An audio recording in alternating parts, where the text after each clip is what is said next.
नमस्ते बच्चों, कैसे हो आप लोग। आशा करता हूँ आप लोग स्वस्थ और सुरक्षित होंगे। बच्चों, हमने पाठ 6 पढ़ा, उसके बाद पाठ 6 नदी यहाँ पर समझ भी लिया। चित्रों की सहायता से मैंने समझाने की कोशिश की और आपने समझा होगा। आज हम पाठ्य पुस्तक यानी टेक्स्ट बुक का जो अभ्यास है वह करेंगे। ठीक है, सबसे पहले हम प्रश्नोत्तर करेंगे। पाठ में से जो प्रश्नोत्तर है वह पहला प्रश्न है, नदी चलते चलते कैसे कैसे आकार बदलती है। नदी चलते चलते कैसे कैसे आकार बदलती है। तो ये प्रश्न का उत्तर क्या होगा। तो टेक्स्ट बुक पेज नंबर 35 में देखिए, ये देखिए, नदी चलते चलते कैसी हो रही है। कहीं सीधी होती है और कहीं टेढ़ी हो जाती है। चलती किसी जगह सीधी, टेढ़ी होती कहीं कहीं। यानी नदी चलते चलते कहीं सीधी और कहीं कहीं टेढ़ी हो जाती है। सीधी यानी स्ट्रेट रहती है और टेढ़ी यानी टर्न हो जाती है। ठीक है, तो पहले प्रश्न का उत्तर आपको मिल गया कि नदी चलते चलते कहीं सीधी, किसी जगह सीधी और कहीं कहीं टेढ़ी हो जाती है। ठीक है, प्रश्नोत्तर में दूसरा प्रश्न है, नदी का बहाव पर्वत पर कैसा होता है और नीचे आने पर कैसा हो जाता है। नदी का बहाव पर्वत पर कैसा होता है और नीचे आने पर कैसा हो जाता है। तो नदी का बहाव पर्वत यानी माउंटेन पर कैसा होता है, हाँ, और नीचे आने पर यानी ग्राउंड पे आने पर कैसा होता है, ये हम देखते हैं अभी टेक्स्ट बुक में। तो यहाँ देखिए, पर्वत यानी माउंटेन पर कैसा होता है, बहुत तेज। पर्वत पर बहुत तेज बहती है नदी, है ना। It is very fast when it is coming from mountain. तो बहुत तेज थी पर्वत पर, लेकिन नीचे जब आई धीमी धीमी चाल हुई। लेकिन जब वह नीचे आ जाती है यानी ग्राउंड पर आ जाती है तो कैसी हो जाती है, धीमी धीमी हो जाती है। ठीक है ना। तो अभी आपने देखा कि नदी का बहाव पर्वत पर तेज होता है और नीचे आने पर धीमा हो जाता है। ठीक है ना। तीसरा प्रश्न है, नदी हमारे लिए क्या क्या करती है। हाँ? क्या करती है नदी हमारे लिए। तो नदी हमारे लिए सबसे पहला काम तो हमें पानी देती है, हमको पीने के लिए पानी देती है ना। हमारे जो रोज के काम हैं उनके लिए पानी देती है। खेतों को सींच कर फसल उगाती है, फसल हरी भरी करती है, चारों तरफ हरियाली लाती है। और नदियों के पानी से बिजली भी पैदा की जाती है ना। डैम में जो पानी इकट्ठा किया जाता है उससे बिजली भी पैदा की जाती है, उस पानी के सहायता से ही होता है ना। तो बहुत सारे काम है नदियों के। ठीक है, तो इस तरीके से हम देखते हैं कि नदियाँ जो है हमारी बहुत सहायक होती हैं, बहुत हेल्पफुल होती हैं। उनसे हमें पानी मिलता है, बिजली मिलती है और बहुत सारे लोग जो मछली फिश का व्यापार बिजनेस करते हैं उनको मछलियाँ भी मिलती हैं और कई सारी चीज़ें नदी से हमको प्राप्त होती हैं। ठीक है, तो इस प्रकार से हमने ये तीनों प्रश्न समझ लिए। ठीक है, आपको समझ में आ गए होंगे। ठीक, इनके नोट्स मैं आपको आज दूंगा। फोर्थ बिट है, कविता की पंक्तियां पूरी कीजिए। तो यहाँ पर पंक्तियां यानी होती है लाइंस। तो यह इनकम्प्लीट है ना, ब्लैंक दिया हुआ है ना। तो आपको इनको क्या करना है, कंप्लीट करना है। चलते चलते सागर को, क्या होगा आगे की लाइन क्या होगी, सागर को आखिर में वह पाती है। ठीक है, क्या हो जाएगा, आखिर में वह। तो यहाँ पे आप क्या लिखोगे, आखिर में वह पाती है। सींच सींच कर खेतों को फसल बनाती है धानी। खेल खेलती लुका छुपी बिल्कुल ही खो जाती है। दिए सी जगर मगर, दिए सी जगर मगर सदा रहेगी जलती ही। ठीक है, सदा रहेगी जलती ही। तो आप लोग ये ब्लैंक जो है आपके मतलब कविता में से देखकर लिख लेना। ठीक है, अब आगे बढ़ेंगे हम। बिट नंबर 5 कर लेते हैं। कविता की पंक्तियों यानी लाइंस को पढ़कर उचित उत्तर पर सही का निशान लगाइए। तो यहाँ पर कविता पढ़ना है हमको। फर्स्ट ये जो पंक्तियाँ हैं, लाइनें हैं, पढ़ना है। फिर क्वेश्चंस हैं, ऑब्जेक्टिव टाइप क्वेश्चंस है। करेक्ट क्वेश्चन पे हमको राइट का निशान लगाना है। तो पहला क्या है, बहुत तेज थी पर्वत पर लेकिन नीचे जब आई, धीमी धीमी चाल हुई जैसे थककर सुस्त आई। ये हमने पढ़ ली कविता। अब प्रश्न, नदी की चाल कहाँ धीमी हो जाती है? इसमें देखिए कहाँ धीमी हो जाती है, सागर में, पर्वत पर, मैदानी भाग पर। क्या होगा आपका उत्तर बताइए? तो कहाँ पर? यस, कहाँ है? मैदानी भाग पर। यानी मैदानी भाग यानी ग्राउंड पर जब आती। सागर में तो नदी नहीं रहती, वह सागर बन जाती है। पर्वत पर तो हमने पढ़ा बहुत तेज थी। कैसी थी? तेज। क्वेश्चन क्या है? धीमी यानी स्लो। स्लो कहाँ हो जाती है? मैदानी भाग पर। ओके ना। अब ख वाला देखते हैं हम। पर्वत पर नदी की गति तेज कैसे हो जाती है? पर्वत यानी माउंटेन पर नदी की गति, स्पीड, तेज यानी स्पीड, उसका जो मोशन है तेज हो जाता है। कैसे? हाउ, कैसे होती है? पहला ऑप्शन है जब नदी सुस्त नहीं चुस्त होती है। है ना, सुस्त नहीं होती, लेजी नहीं होती है, फिट होती है तब। या फिर जब नदी ऊपर से नीचे की ओर आती है। पर्वत पर ऊपर से नीचे की ओर आती है तब तेज होती है। या जब नदी जल्दी सागर में मिलना चाहती है। नदी सोचती है कि मैं जल्दी सागर में मिल जाऊं, इसलिए तेज हो जाती है। हाँ, कौन सा इसमें से आंसर है? ऑप्शन यस, ये सेकेंड वाला करेक्ट है। जब नदी ऊपर से नीचे की ओर आती है। नदी कहाँ क्या होता है? ऊपर से नीचे आती है तब वह तेज हो जाती है। ठीक है ना।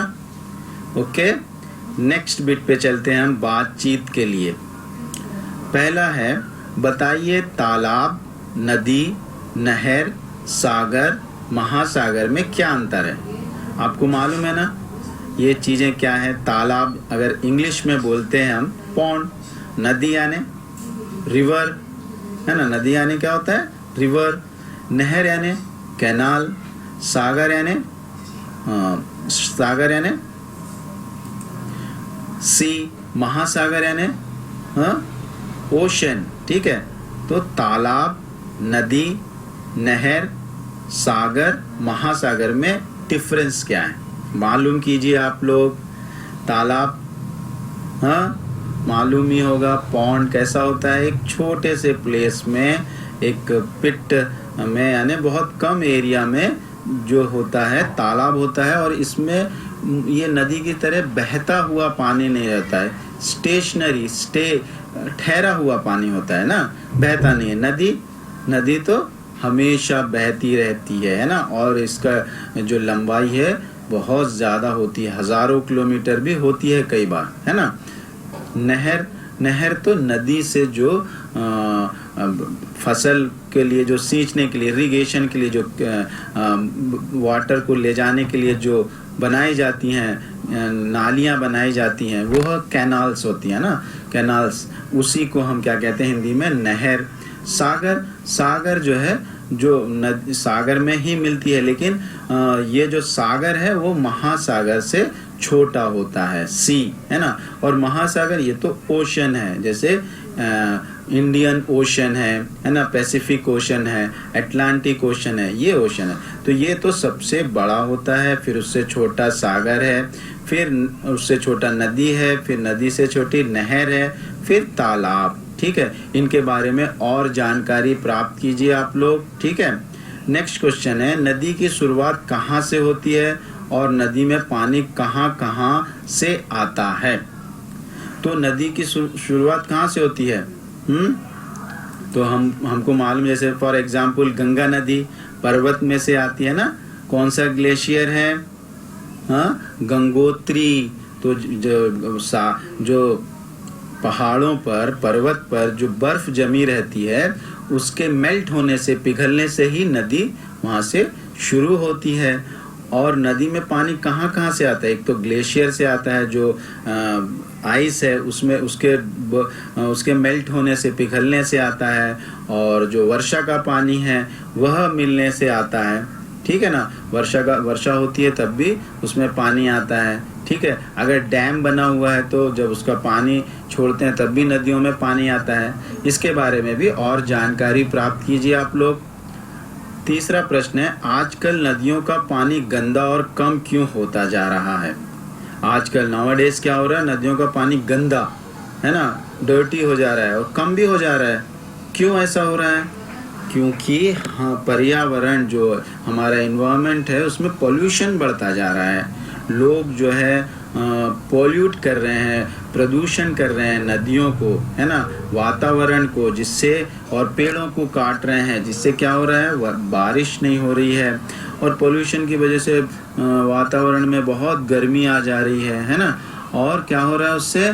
बर्फ जो माउंटेन का जो बर्फ है वो भी पिघल जा रहा है, वर्षा नहीं हो रही है इसलिए। और जो लोग गंदगी फैला रहे हैं उसके कारण पानी गंदा हो जा रहा है ना। कचरा फेंक देना, या थोड़े लोग लाश जो है, डेड बॉडीज फेंक देते हैं। और कई लोग अपने घर का कचरा, है ना, और जो फैक्ट्रीज है उनका जो वेस्ट मटेरियल है वह भी उसमें मिलता है। इस तरह से गंदा हो जा रहा है। और बारिश कम होने की वजह से, पेड़ कट जाने की वजह से बारिश कम हो रही, उससे भी आजकल पानी जो है, बारिश कम हो जा रही है, नदियाँ का पानी भी कम हो जा रहा है, ठीक है। तो ये बातचीत के लिए हो गया। इसके बारे में आप लोग और जानकारियाँ प्राप्त कीजिए और शेयर कीजिए। अनुमान और कल्पना, गेस करना और इमेजिनेशन करना। पहला है, विचार कीजिए, अगर नदी में जल की जगह दूध होता तो क्या होता? तो अगर नदी में जो जल है दूध होता तो क्या होता? क्या सोचते हैं आप लोग? देखिए, दूध तो अमृत है ना। अमृत पीते हैं तो क्या होता है? हम अमर हो जाते हैं। दूध तो अमृत के समान है, लेकिन जल के जैसा दूध नहीं हो सकता। अगर सारा जल, सारा पानी जो है दूध बन जाएगा तो हमारा जीवन बहुत कठिन हो जाएगा, क्योंकि हमारा शरीर भी जो है 70% 70% जो है जल ही है।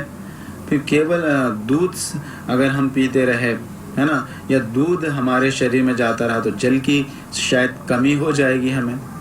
और दूध में गंध होती है, स्मेल होती है, जल में नहीं होती है ना। और कोई भी चीज़ साफ करना है तो हम दूध का उपयोग नहीं कर सकते। तो इस प्रकार से अगर दूध रहता तो हमें उसे पानी में कन्वर्ट करना पड़ता और फिर उपयोग करना पड़ता, क्योंकि सारे काम दूध नहीं कर सकता जो पानी यानी जल कर सकता है। तो हमारा जीवन बहुत ही मुश्किल होता अगर सारा जल दूध बन जाता तो, ठीक है। और अगर आप कुछ और भी सोचते हैं तो बोल सकते हैं, मुझे ऐसा लगा इसलिए मैंने कहा, ठीक है। दूसरा प्रश्न है, अगर नदी अपने बारे में स्वयं बताती तो वह कैसे बताती? अगर नदी जो है अपने बारे में स्वयं बताती, ऑटोबायोग्राफी बोलते हैं ना हम, अगर वो खुद अपनी स्टोरी बोलती तो कैसे बोलती? मैं नदी हूँ, मेरे जीवन का सफ़र अनोखा है, मेरी शुरुआत, आगे आपको बोलना है। अब आप आगे बताइए, तो आपको ही बोलना है ये, ठीक है।